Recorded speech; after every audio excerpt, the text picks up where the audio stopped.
प्यारे बच्चों, कैसे हैं आप सब। आशा है कि आप सभी स्वस्थ एवं सुरक्षित होंगे और अपना अध्ययन कर रहे होंगे।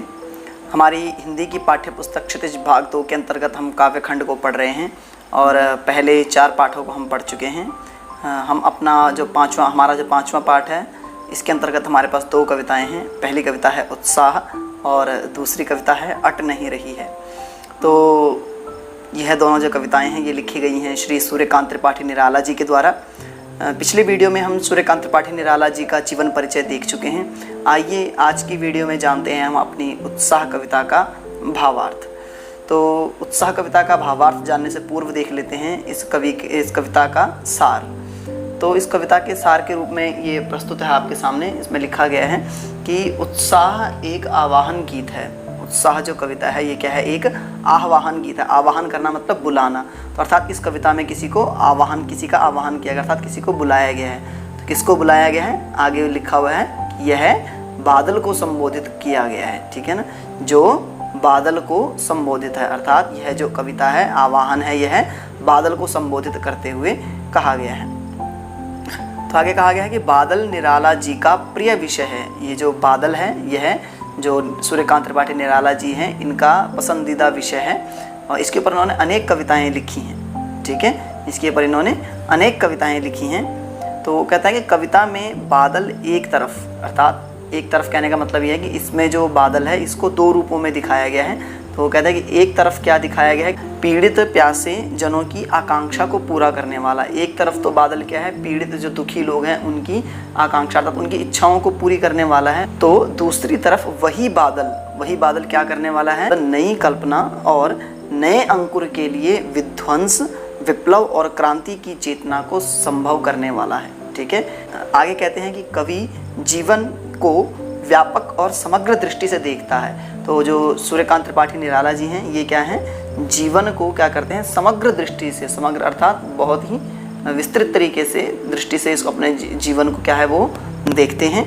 कविता में ललित कल्पना और क्रांति चेतना दोनों, ललित अर्थात सुंदर, तो कविता में क्या है ललित कल्पना अर्थात सुंदर कल्पना, उसके साथ साथ क्या है क्रांति की चेतना भी है। क्रांति की चेतना भी इस कविता में आपको क्या है वह देखने को मिलेगी। सामाजिक क्रांति या बदलाव में साहित्य महत्वपूर्ण होता है। ठीक है, तो यह कविता उस समय लिखी गई थी जिस समय क्या था, भारत गुलाम था। तो उस समय क्या होता, साहित्य के द्वारा लोगों में अर्थात नई नई कविताओं के द्वारा लोगों में जोश पैदा किया जाता था, क्रांति पैदा की जाती थी।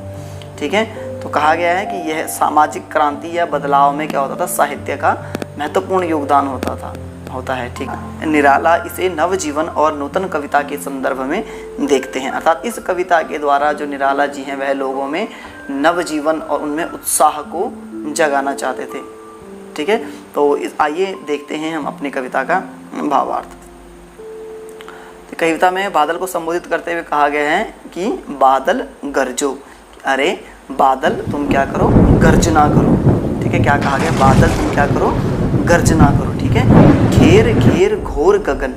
ठीक है ना, घोर गगन, घोर अर्थात जो अनंत, ये जो बहुत बड़ा आकाश है, घोर गगन को क्या कर लो, इस विस्तृत आकाश को तुम क्या कर लो, घेर लो। ठीक है ना, घेर घेर घोर गगन, यह जो घोर अर्थात विस्तृत जो गगन अर्थात आकाश जो है, यह बड़ा जो आकाश है इसको तुम क्या कर लो, घेर लो। धारा धर ओ, आगे क्या लिखा है, धारा धर ओ। तो धारा धर अर्थात धारा को धारण करने वाला। तो धारा को धारण करने वाला कौन है, तो बादल। ठीक है ना, धाराधर किसको कहा गया है, बादल को कहा गया। तो ओ धाराधर, अरे बादल तुम इस विस्तृत आकाश को घेर लो। हो गया, चलिए आगे देखते हैं। आगे क्या कहा गया, ललित ललित काले घुंघराले। क्या है, ललित अर्थात सुंदर, कि सुंदर सुंदर काले घुंघराले हो तुम। बादलों को कैसे कहा गया, आप कैसे हैं, काले घुंघराले हैं। बाल कल्पना के से पाले, अर्थात बच्चे की कल्पना के समान पाले हुए हो तुम। तो जिस प्रकार की बच्चे की कल्पना होती है अनगढ़ होती है, अर्थात उसका कोई आकार नहीं होता है, वह क्या निरंतर परिवर्तित होती रहती है, उसी प्रकार से तुम बादल तुम भी कैसे हो, अनगढ़ हो। अर्थात वो बादल का भी कोई एक स्वरूप निश्चित नहीं होता है। तो बाल कल्पना के समान तुम कैसे हो, सुंदर हो। ठीक है ना, काले काले घुंघराले जो तुम बादल हो तुम कैसे हो, तो बच्चे की कल्पना के समान सुंदर हो।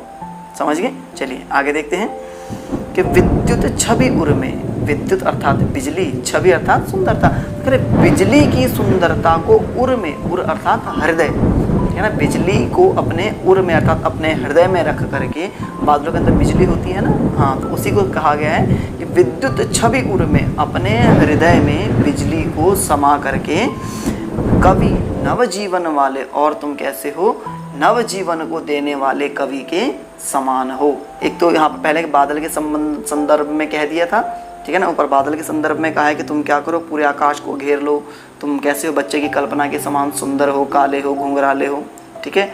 अब आगे कहा गया कवि नवजीवन वाले, और तुम उस कवि के समान भी हो जो कि लोगों में क्या कर रहा है, नवजीवन को देने वाला है, ठीक है ना। बादल के जब बरसात होती है, बरसात के बाद क्या होता है, नए नए अंकुर फूटते हैं, बादलों के कारण क्या होता है, किसान को क्या होता है, खुशी होती है, प्रसन्नता होती है, चारों तरफ प्रसन्नता होती है ना, तो उससे क्या होता है, ये नवजीवन को देने वाला होता है, ठीक है ना। अरे उसी प्रकार तुम कवि भी क्या होता है, अपनी कविता से लोगों में नए जो कवि जो होता है वो क्या करता है, अपनी रचना से लोगों के अंदर उत्साह को जगाता है, नई नई चेतना को जगाता है, ठीक है। तो उसी प्रकार तुम क्या हो, बादल कवि के समान तुम भी क्या हो, नई चेतना को लोगों में जागृत करने वाले हो, नवजीवन को देने वाले हो, ठीक है ना। वज्र छिपा, वज्र जो होता है वह क्या होता है, एक तो इंद्र का अस्त्र होता, इंद्र का जो हथियार होता है उसको भी वज्र कहा जाता है, और एक दूसरा वज्र होता है वो क्या होता है, जो बिजली होती है, ठीक है ना। बिजली को एक वज्र भी, बिजली को क्या, बिजली को वज्र भी कहा जाता है, जो बादलों की बिजली होती है ना उसको वज्र कहा जाता है, वज्र भी कहा जाता है, समझ गए। वज्र छिपा, वज्र के समान शक्ति को अपने हृदय में छिपा करके उसको नूतन कविता, उसको जो नई कविता, उसको नई कविता के रूप में तुम क्या करो, फिर भर दो।